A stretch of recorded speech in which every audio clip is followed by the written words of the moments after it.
탐정의 눈으로 사건을 들여다봅니다. 탐정 손수호.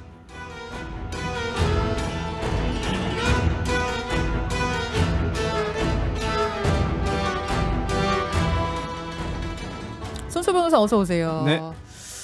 오늘 가져오신 사건 정말 어제 오늘 우리 사회를 발칵 뒤집어놨던 그 영상에 얽힌 사건이라고요. 네, 지난주 토요일이죠. 11월 7일 벌어진 부산 지하상가 폭행 사건입니다.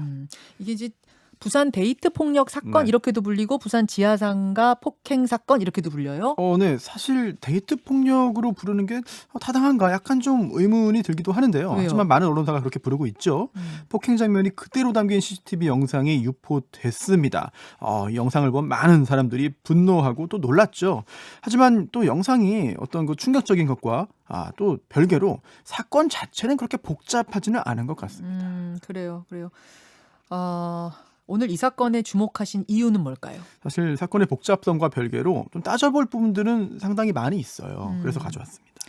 저희가 동영상을 좀 보여드리고 이야기를 하면 좋겠습니다만 이 동영상은 피해자가 유포를 원한 게 아닌데 유출이 된 거예요. 그래서 저희가 보여드릴 수가 없고 다만 캡처 사진 같은 거 한 장 다 모자이크 처리된 요 정도로 여러분들께 상황만 전달을 해드리겠습니다. 말로 설명을 좀 해주세요. 네, 지난 7일이었죠. 부산의 한 지하상가에서 벌어진 사건인데 한 여성이 이제 앞서 걸어가던 남성을 쫓아왔습니다. 그리고 말다툼을 벌이다가 갑자기 몸싸움이 벌어지는데 네. 서로 때리고 발로 차기도 했죠.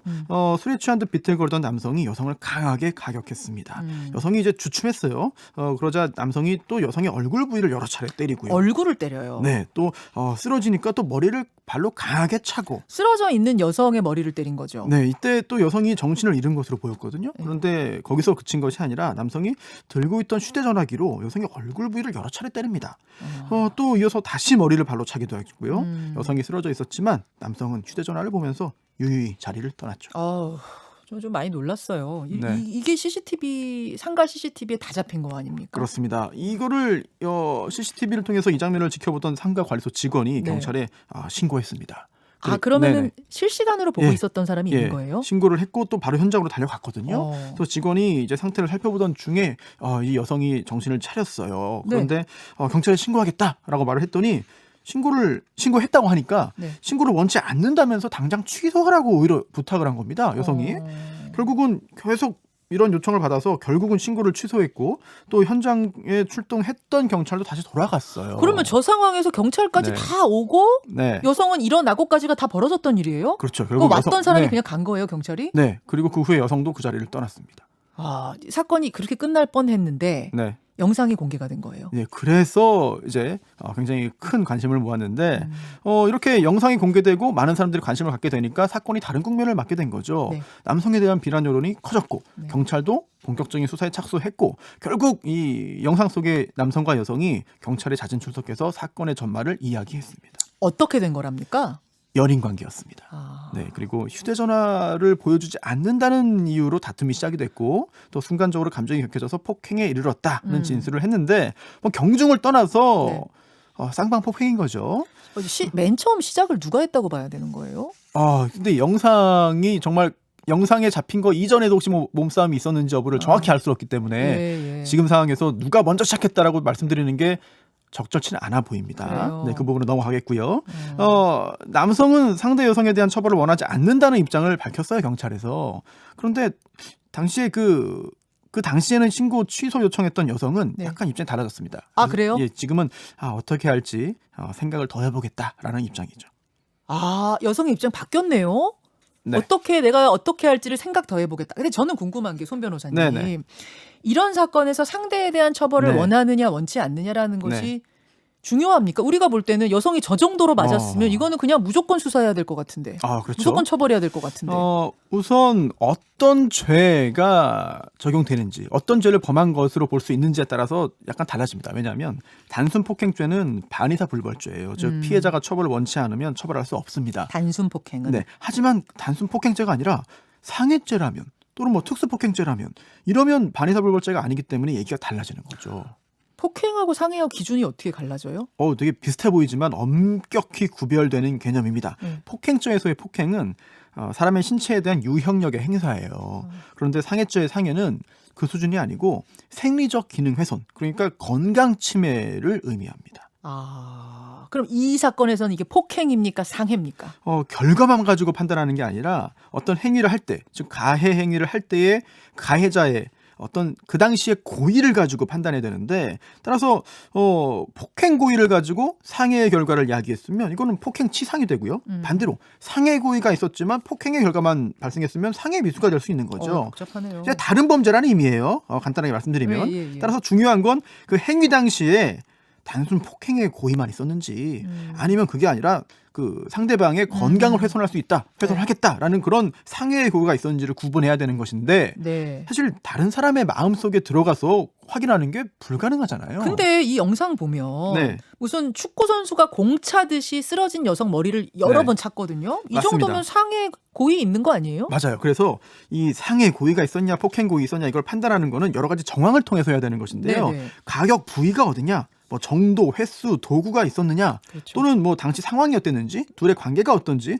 또 행위 후의 반응이나 조치가 어떠했는지 등을 종합적으로 보고 판단할 수밖에 없는 것인데, 따라서 영상만 보면은 이 남성의 행위는 단순 폭행이 아니죠. 그 아니죠. 이상의 행위라고 볼 수밖에 없습니다. 얼굴을 휴대폰으로 여러 번 내리치기도 했어요. 네, 휴대전화. 이 휴대전화 기는요, 또 위험한 물건에 해당할 수가 있습니다. 판례에 따르면 널리 사람의 어떤 생명이나 신체에 해를 가하는 데 사용될 수 있는 일체의 물건을 위험한 물건으로 보는 판례들이 있거든요. 네네. 따라서 이런 경우에는 이제 특수라고 판단할 수 있어요. 그래서 단순 폭행이 아닌 특수 폭행, 또는 단순 상해가 아닌 특수 상해가 되기 때문에 더 처벌 수위가 또 올라갈 수밖에 없겠죠. 지금 말씀을 종합해 보면 이 남성은 처벌을 면하긴 어려워 보입니다.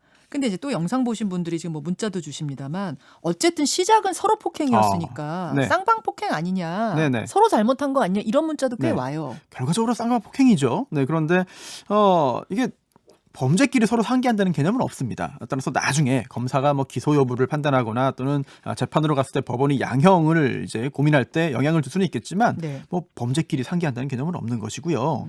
또 하나 또 많은 분들이 궁금하시는 게 정당방위 여부입니다. 아니 이거 남성이 강한 폭행을 했고 여성은 거기에도 대항하는 차원에서 뭐 이제 한 건데, 그러면 이거 여성은 정당방위 아니냐? 그렇지. 또는 반대로, 아니 네. 여성이 일단 시작했기 때문에 그 후에 남성이 훨씬 더 강한 폭력을 행사했지만 오히려 남성이 정당방위 아니냐, 이런 여러 가지 의문이 나오곤 있는데요. 하지만 정당방위는 말 그대로 방위 행위여야 합니다.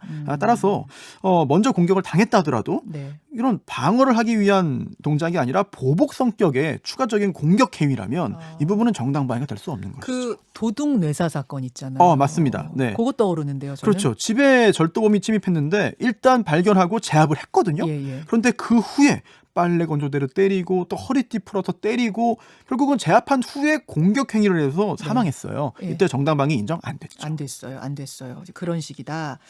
자, 지금 그 영상 유출 얘기도 좀 해봐야 될 것 같은데, 네. 영상 유포는 이거는 법적으로 처벌받습니까? 어떻습니까? 그 가능성이 있죠. 왜냐하면 일단 뭐 수사기관에 제공한 것이거나 아니면 보안 요원들이 즉각적인 조치를 취하기 위해서 공유한 것이라면 모르겠는데, 네.